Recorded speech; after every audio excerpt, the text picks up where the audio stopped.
Imagine a letter written to someone who will never respond.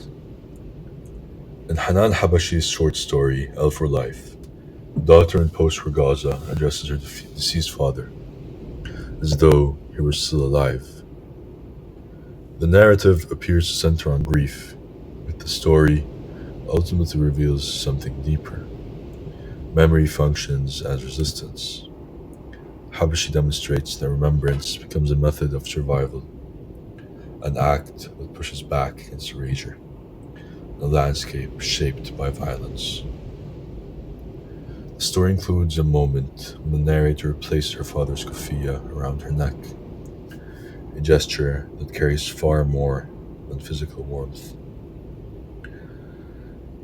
This act transforms a simple garment into a symbol of endurance, allowing the father's presence to remain with her despite overwhelming loss.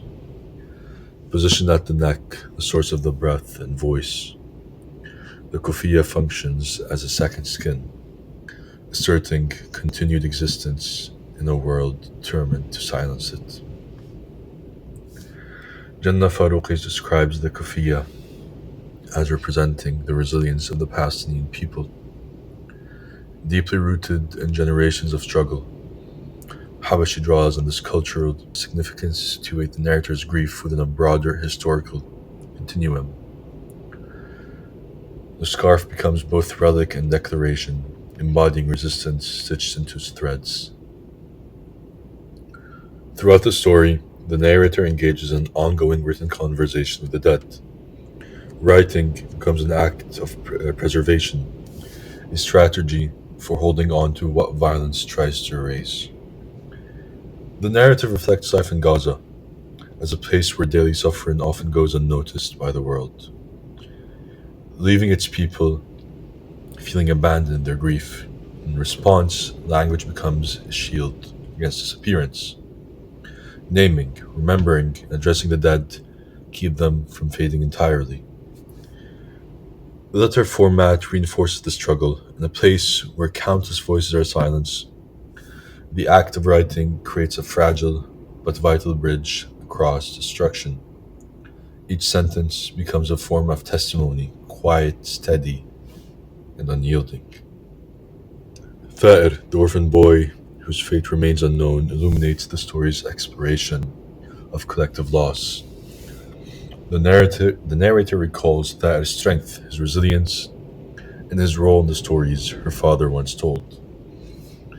The text describes him as a child who lost his family to death, but never lost his faith in life, making him a powerful emblem of perseverance amid this devastation.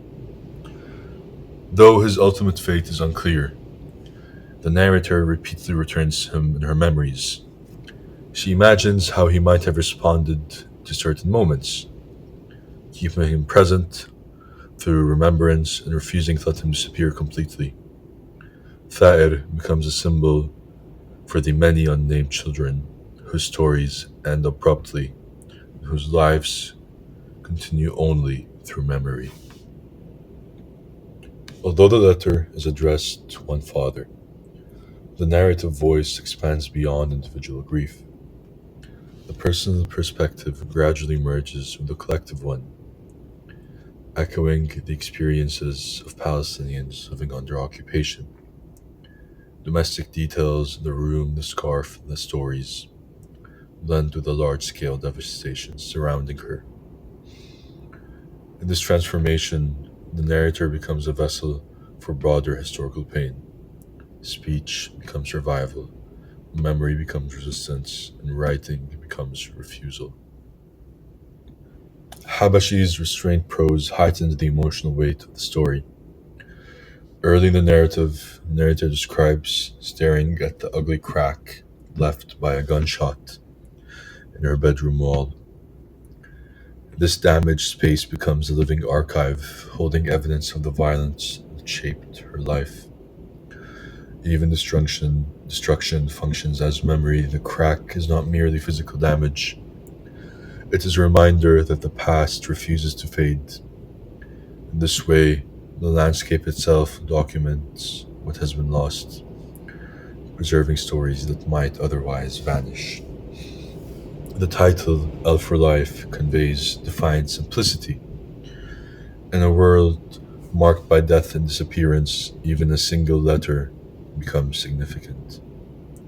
Habashi suggests that storytelling itself becomes an act of resistance. Life does not need to be whole to persist. Even fragments like one letter can preserve existence. The narrator's voice mirrors this idea, restrained, quiet, but unbroken. The story's closing image depicts the narrator carrying her father's memory through the simple act of wearing his kufiya, a symbolic gesture that expresses both grief and endurance. This moment does not offer closure, instead, it reinforces the ongoing nature of loss. Habashi rejects the possibility of narrative resolution, because Gaza's reality offers none. The story insists that love and loss remain inseparable, that memory, however painful, becomes the final form of justice. In L for Life, remembrance functions as resistance, and resistance ensures that the dead remain alive in language.